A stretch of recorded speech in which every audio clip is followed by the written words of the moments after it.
Petrol ডাইলা দিছে।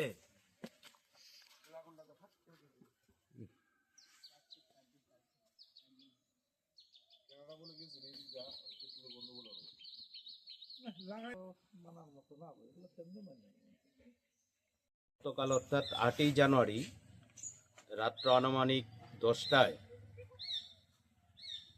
কমলপুর মহকুমার পশ্চিম কুচাইনালা গ্রাম পঞ্চায়েত তার একটি পাড়া মেথির মিয়া, এই মেথির মিয়ার সমীর দাস, গৌরাঙ্গ দাস দুই ভাই একত্রে থাকেন। তাদের বাড়িতে অগ্নিসংযোগ করা হয়। দুর্বৃত্তরা যখন আগুন লাগিয়ে দেয় তখন পেট্রোলের গন্ধ এলাকাবাসী পান। দুর্বৃত্তদের আগুনে ব্যাপক ক্ষতি হয়।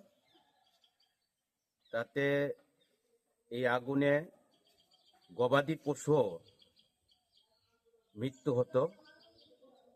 স্থানীয় নাগরিক এবং এই বাড়িতেই একটি সামাজিক কীর্তন চলছিল, তাতে এলাকাবাসী এবং কীর্তনে উপস্থিত থাকা নাগরিকরা আন্তরিকভাবে উদ্যোগ নেন।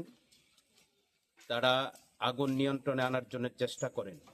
এই সময়ের মধ্যে ব্যাপক ক্ষতি হয়ে যায়। পরবর্তী সময় কমলপুর অগ্নি নির্বাপক দপ্তরের কর্মীরা আসে, তারা শেষ কাজটা সম্পন্ন করেন।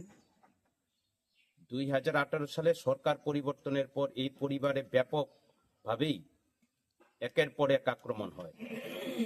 সমীর দাসের দোকান ছিল মানিক ভান্ডার। প্রকাশ্য দিনের বেলা এই দোকান ভাঙচুর করে লুটপাট করেছে সমস্ত জিনিস। এখন পর্যন্ত এই দোকানে আর বসতে পারেনি।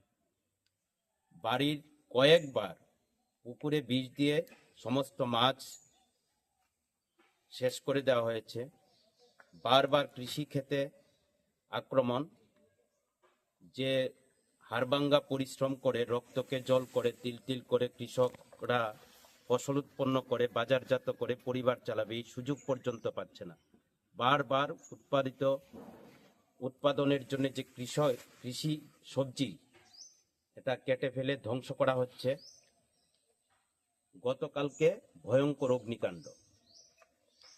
এই ঘটনার গতকাল রাত্র 10টার ঘটনার পর কমলপুর থানা কর্তৃপক্ষকেও জানানো হয়। আশ্চর্যের বিষয়, এলাকাবাসী সবাই খুব প্রকাশ করছেন, দল মত নির্বিশেষে, জাতি ধর্ম নির্বিশেষে, যে কি প্রশাসন চলছে।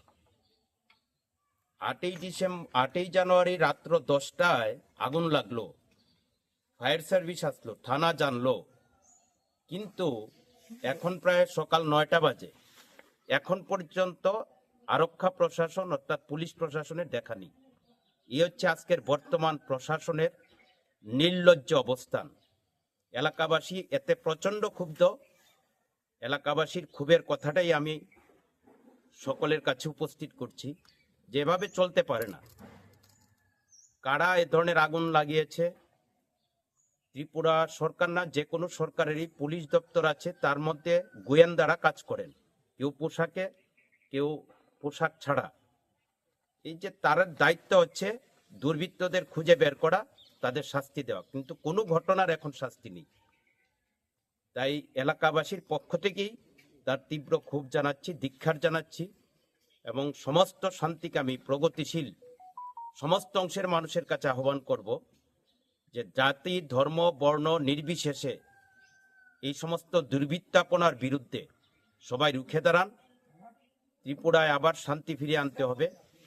এখন শান্তির পরিবেশ, গণতান্ত্রিক পরিবেশ বিঘ্নিত হচ্ছে, চরমভাবে আইন লঙ্ঘিত হচ্ছে। এর বিরুদ্ধে সবে রুখে দাঁড়ান।